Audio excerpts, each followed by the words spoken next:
Bethlehem students, so glad to be with you guys today. We are continuing our new series, Bad Advice. This past week, what we talked about was how every single person in this room needs a purpose.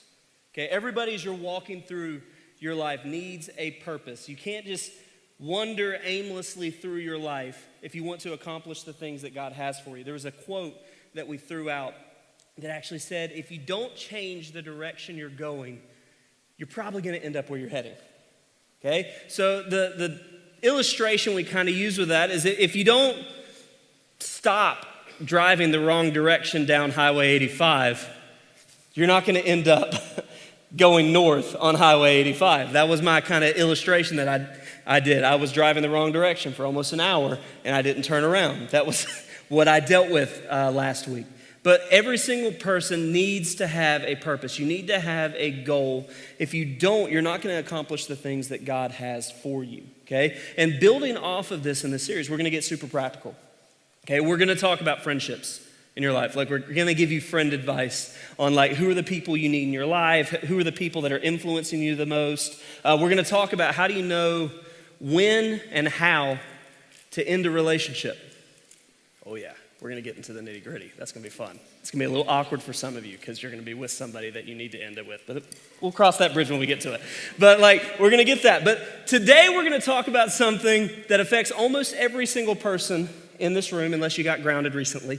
But it's a thing that impacts so many people.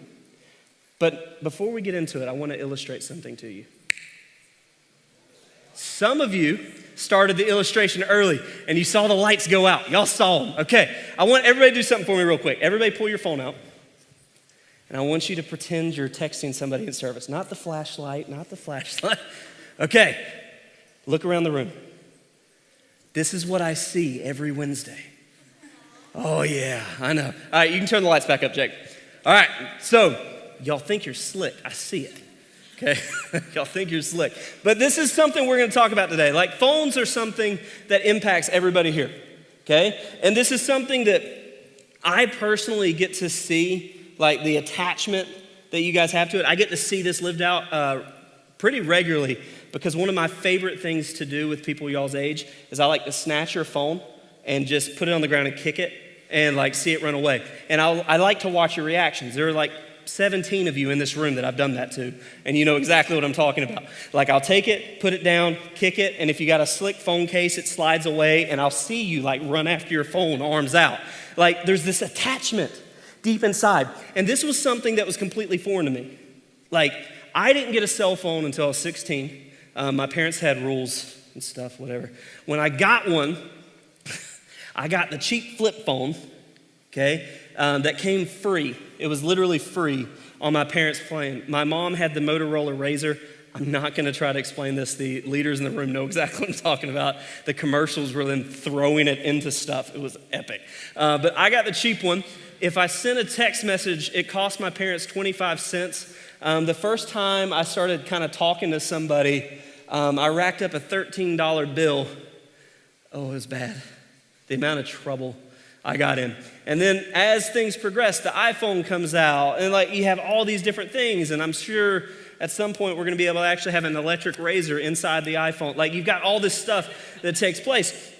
But like, phones are something that impacts you guys so often. So often. But it's also something that has massive ramifications of you guys, like in your lives. So I want you guys to do something for me real quick. Okay, and this isn't just a normal thing for today. This is something I want to kind of make regular on Wednesdays. Can you guys do me a favor? Just for a little bit, okay? Can you take the phone and like turn it off, put it somewhere, put it in the weird seat cushion in front. If you're taking notes on it, can you just put it on airplane mode, turn the brightness down so we can lock in? Because it not only distracts you, it distracts me. Really badly. I've got ADD really bad. Y'all don't know this about Daniel yet, but he's got ADD really badly. And if you're distracting the pastor, it's a big thing. So can y'all lock in with me for a little bit? Can you? All right, there we go. All right. So what we're going to talk about today, we're going to talk about how these phones can impact you in a lot of great ways. And since it's bad advice, I wanted to give you guys some very bad advice on how to use your phones. These are 3 specific ways that phones can destroy your life in some ways. Okay, now, in order to do this, there's some of you that you're not going to listen to me because you don't really use social media. Some of you might not actually have a phone. This stuff still applies in the way that you talk to people, the way that you speak, the way that you interact. All of these principles still apply. There's others of you that are I'm not going to listen to this. There's no way that the Bible actually talks about cell phones. You have no idea when Paul ever had to post a story on his Instagram, or you're wondering how Samson reacted when a Philistine woman was sliding into his DMs, which is not biblical, but it's close. You have all of these different things. You're wondering how the Bible actually applies. But in order to set this up, I really want you guys to picture something here. Okay? I want you to picture a treadmill. Okay? And it's set at one speed continuously for eternity. And no matter who gets on this treadmill, the speed never changes. Okay? It can be Usain Bolt. It can be you. It can be your grandma. But whoever gets on this treadmill, the speed stays the exact same. There's a theory called the hedonic treadmill theory. Okay? Sounds kind of complicated, but this is what that theory says. It states that no matter how much our technology advances, our level of happiness and sadness will never change. Okay? Now, you'll have temporary spikes, you get the iPhone 12 and you're like, yes! Watch just fell off. All right. So, yes! Okay? You'll have a spike, but eventually you're going to get back to normal, okay? Or you have the iPhone 12 come out and you don't get one, and you're like me and you still have the iPhone 7. It's going to come back to normal. You'll be sad for a little bit, but it's going to level out. This is why you have billionaires, and a lot of them are still depressed. Everything always comes back to normal. No matter how much the technology advances, no matter how much money you have, eventually those things are going to level out. This is how you can look at somebody from 50 AD and somebody in 2021 AD, and it still kind of lines up. The technology, the happiness, the emotions, the advice, it still stays the exact same. So when we're looking at these things, these principles still apply regardless of what time it is. The principles, the wisdom, it still can impact your life. So we're going to hit these 3 things. These are 3 ways that you can start a fire in your life with your cell phone. The first one is this: by saying whatever you want. Okay, some of you chuckled on that because you've seen it, okay?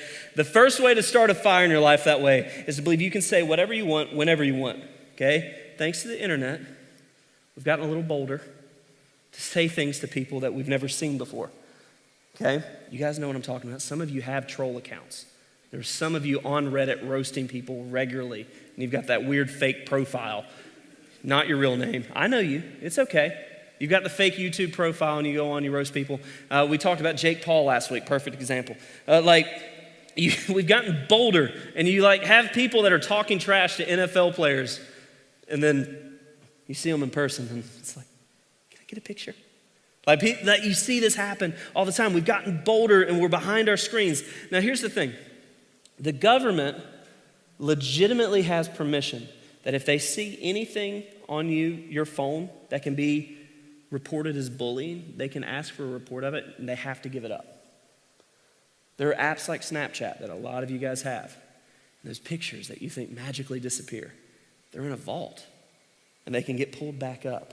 So there is a vault somewhere of all of your selfies with that one filter. Every single one, they're saved. It's awkward, okay? And there's some guy at NSA just scrolling through. It's like, really, this one again?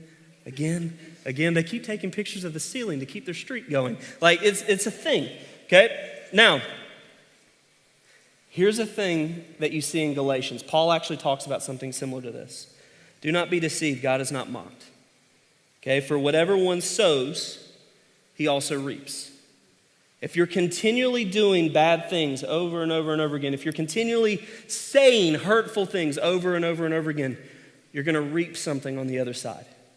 Perfect example of this. There's a lady named Justine Sacco. I've got a picture of her that I'm going to throw up on the screen. Okay, nice lady. Okay, well, she looks like one. Justine is the senior director of corporate communications at a major company. Okay, now on Twitter, she had 170 followers. So, She's like, nobody's watching, nobody's reading. Like, well, I can say whatever I want, nobody's gonna care. Now, she's got a lot of family in South Africa, and she's on a flight back to South Africa to visit family. And she starts tweeting, and it's like a series of things that are just messed up. Like, she's trying to be funny, it's not hitting. And then there's one final tweet right before she gets on the plane. She hits send. It's not borderline racist, it was straight up racist. She hits send on it, gets on the plane, phone goes airplane mode, and she's in the plane for 11 hours. She lands in South Africa, turns her phone back on, and gets hundreds of text messages, tons of voicemails, tons of missed calls, like all this stuff, because her last tweet has become the #1 trending topic worldwide. I remember this happening. It was back when I was in college. She not only lost her dignity on a worldwide stage, but she lost her job. Her family in South Africa got kicked out of the country, okay? And then she's still being used as examples today, right now. Like, this is a big deal, okay? She harvested the destruction of the things that she was sowing, okay? James talks about this in chapter 3. He says, so also the tongue is a small member, yet it boasts of great things. How great a forest is set ablaze by such a small fire. Okay? And the tongue, like he's talking about the things that we say, but this also applies to the things that you're sending out on social media. Okay? These are things that you're saying to other people, things that you're sending to other people on a regular basis. You can say something jokingly, just trying to be sarcastic, but you can actually ruin somebody's life. You can ruin your own life with something that small. The second thing is this. Second thing that you can start a fire is by using your phone as your stage. Okay? Not only has our phone like connected us to the world, but it's given us the entire world as an audience. You guys see this on a regular basis. Like, you know people that like they post and act differently on their phone. Like when they're doing stories and stuff, and then you see them regular and you're like, that is not how you act. There's tons of different examples of that. When your phone becomes your stage and the world is your audience, what you say creates an image of how the world sees you. Now, there's a thing that I'm not sure if you guys will know what it is. I didn't know what it was until I started researching for this. How many of you guys have heard of the term vague booking? Is anybody? Got a couple of you. Okay, vague booking is when you post something on Twitter, Facebook, Instagram that's extremely vague in order to get a response. Like the only thing you can do is respond with, is everything okay? Everything all right? If you have social media, you've seen this. This is when they post the story that's like, I can't live without him. Or, I can't take it anymore. But you give no other context. It's just vague. And then you're like, is this person okay? And instantly you start seeing comments that are super supportive. What you're seeing is attention-seeking behavior. Okay, you're wanting a response from other people. And this can be a lot more destructive than you think. Because a lot of times you're subtweeting somebody else, you're like talking about somebody else behind closed doors, and it makes the world around you think that you're just trying to be negative. Okay, but not only that, the things you're putting out there, they're destructive to the person you're talking about. Perfect example of this, and I'm going to give you a cringe warning here because this is a personal example. When I was in college, this is so awkward. When I was in college, I met this person. We kind of started talking a little bit. I'd known her for a month. Never taken her on a date, anything like that. But she was starting to freak me out a little bit because I was going to she was telling people this. I was going to graduate. We were going to get married. We were going to move to Charleston. She was going to finish her degree online. I'd never been on a date. So I'm getting like vibes that are like terrifying. And so like eventually I break up kind of. I wasn't dating her. It was weird. And like so like we break up. It's earth shattering. She's got 7 people from her dorm consoling her and all this stuff. And it was a thing. We had a class together. Psychology 201. You can already see where this is going. Now, this was a class of like 400 people. So like you could like at least double the size in this room. Possibly it could have been up to 600. It's a huge room. We're not going to see each other in the class, but the teacher starts talking about the psychological aspects of dating and relationships. I really wanted to crack a joke about it. So I pull my phone out and I send a tweet to my best friend saying, we're talking about relationships today. Hope somebody's paying attention. Not even a funny joke. Hit send. Oh yeah, it's bad. As soon as I hit send, I knew it was a bad idea. It was like, oh gosh, what did I just do? Now, here's the issue. I don't have a smartphone at this time. I sent a text message to Twitter and it posted for me. I've got no way to delete this text or this tweet. So I have to sit there anxious, sweating bullets through the rest of class, get out of class, sprint up to my dorm, run to my computer, delete the tweet, and I'm like, she saw it in class. I don't know if she had notifications turned on for me, whatever. But like it caused a crap show. It caused this massive thing. It hurt her. And that wasn't what I intended to do. I literally just wanted to crack a joke to my best friend. But instead, I caused this cycle of gossip, hurt, and negativity because I was trying to perform. It was something I thought was just a joke. It was something I thought was insignificant, but it hurt somebody. And not only that, it hurt my influence with all of her circle of friends for a while.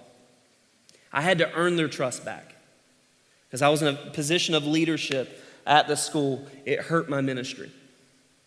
Okay? Proverbs 26, it actually says in verse 22 that rumors are like dainty morsels that sink deep into one's heart. Smooth words may hide a wicked heart, just as a pretty glaze covers a clay pot. People may cover their hatred with pleasant words, but they're deceiving you. They pretend to be kind, but don't believe them. Their hearts are full of many evils. While their hatred may be concealed by trickery, their wrongdoing will be exposed in public. If you set a trap for others, you will get caught in it for yourself.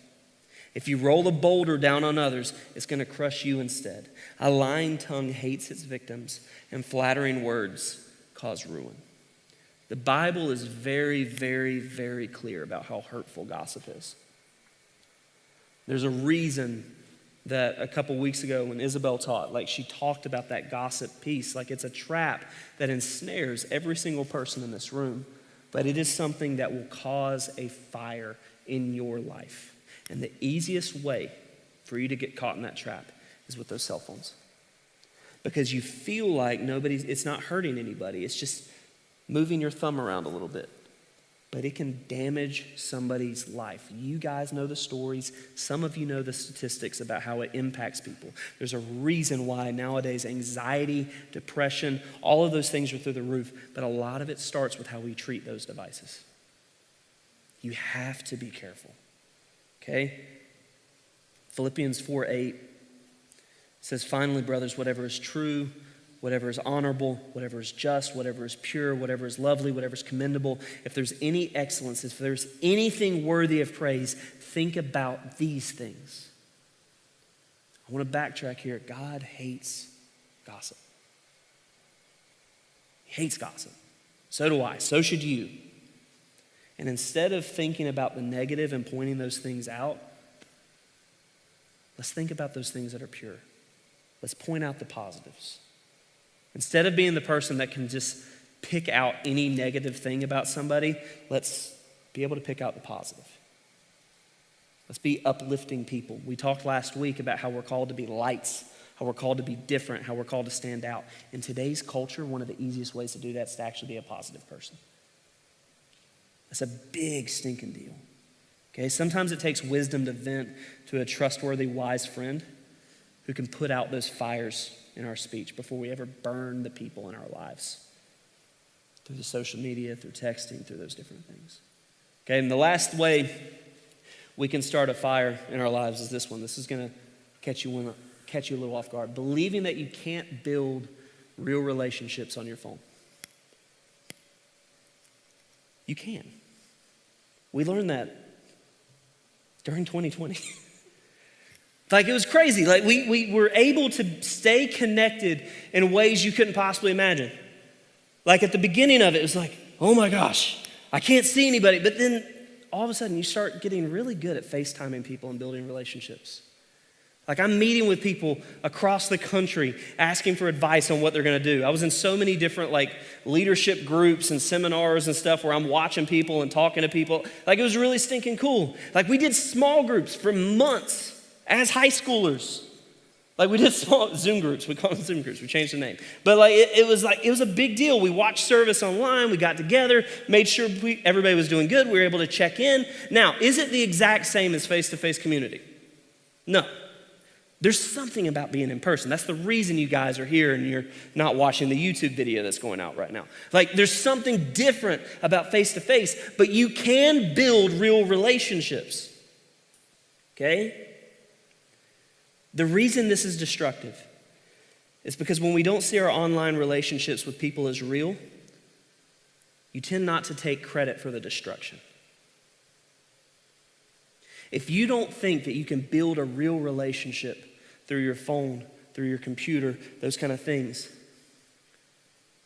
you're not going to care about the hurt that you cause on those same things. We need to pay attention to that. You can build those friendships. Emma and I, our relationship was long distance. She lived over 2 hours away. The way that we communicated, the way that we built our relationship was over the phone and spending a lot of gas money, which would be really bad right now, okay? But it started over the phone. It started through FaceTime. It started through text messages. And it was able to grow, and eventually that relationship grew to something where we ended up getting married. These relationships are real, okay? The way you communicate on your phone, it can build authentic friendships. And above else, all else, you can build community. The phones that we carry in our pockets are the modern day campfires where we can gather together every single day. It may not have that face-to-face contact like seeing somebody in real life does, but we can have soul-to-soul contact, which is a completely different thing, okay? Through the messages we send on our phones, we have the ability to create something beautiful for everyone to see. We get to tell stories that build each other up. We get to encourage somebody. You can share the gospel through your phone. You can reach out to somebody who's hurting through your phone. You can be that person that's positive, that's uplifting. But it takes a choice. You have to choose to be that person, that positive person. Proverbs 18:21, it says, life and death are in the power of our tongue. For you guys, it's in the power of your hand. And those who use it will reap from it. So you guys have access to the world. But how are you going to use it? How are you going to use that device? Are you going to use it in a way that uplifts, or are you going to use it in a way that tears down?